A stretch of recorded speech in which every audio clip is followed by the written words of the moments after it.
And so it's like any other issue. For example, prescription drug program through Medicare, a new program created in 2003.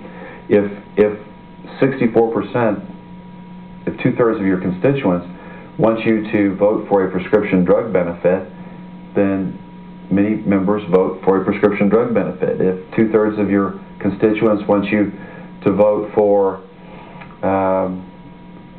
any issue,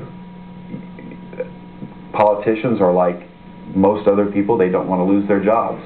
And many politicians believe the way that we're not going to lose our job is to do what a majority of our constituents want us to do so that they will re-elect us.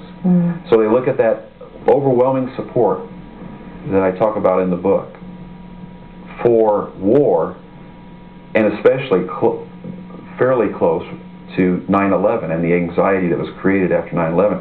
And they say, you know, my constituents want me to vote for war.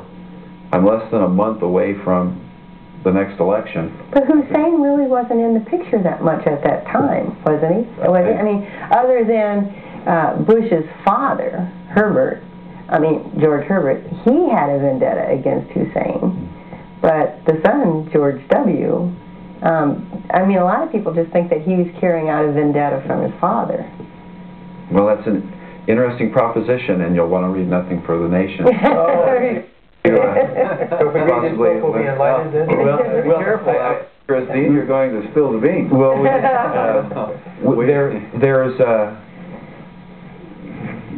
there may be something to what you say, and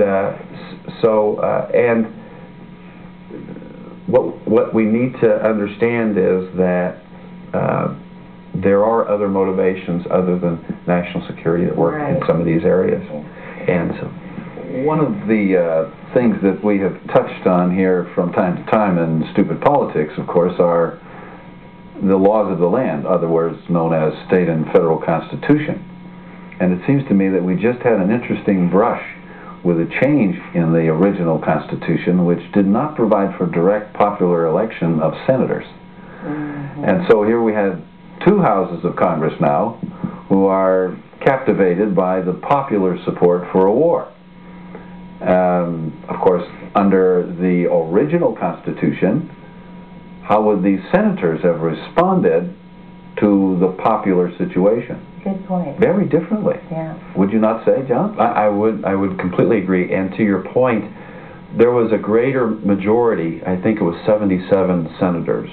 It was more than three-fourths of the United States Senate voted for the Iraq War resolution, as opposed to the House, where you had a little bit more than 2/3 of the House vote for the war resolution.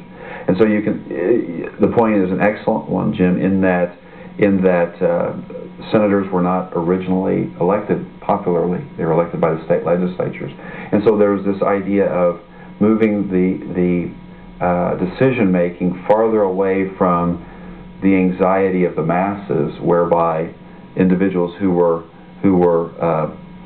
accountable to the state legislatures and these type of decisions were away from that idea of an anxiety.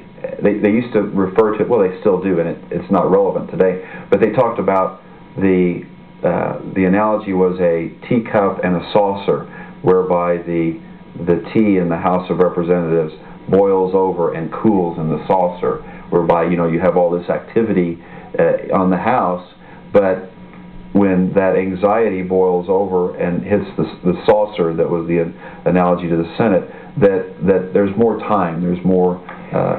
Is this or is this not similar to the British Parliament, where you have House of Commons and Lords?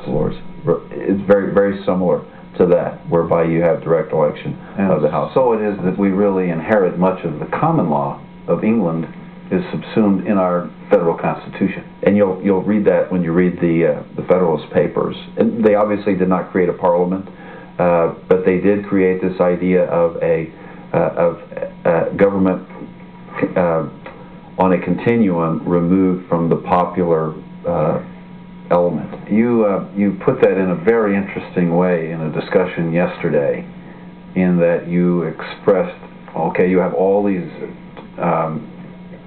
facets of central government, and I think it was how you characterized it as only 1/4 of that actually has a in the original Constitution really responded to the popular mood of the people. Exactly. The House of Representatives was originally, as it is today, elected directly by the people. The Senate was elected by the state legislatures, who were elected by the people. And then the president was, and still is, today, but much more dependent as a result of state law on the popular will. But originally it was the president was elected by an electoral college that was appointed by a state legislature that was elected by the people. And then finally you had the Supreme Courts, who were nominated by the president, who was elected by the electoral college, who were created by the state legislature that was elected by the people. And there, if you look in the United States Constitution, for example, this used to be a quiz question that I had for high school, and I'm probably giving it away for the high school government class that I'm talking to tomorrow. But there was this idea of Who Wants to Be a Millionaire had a question one time that my children and I were sitting around the TV, and we would try to answer these questions. Well, one question came up that was extraordinarily intriguing to me, the idea that I'm going to give you 4 words. One of them is not found anywhere in the Constitution. And I used to give the school children this quiz. Okay.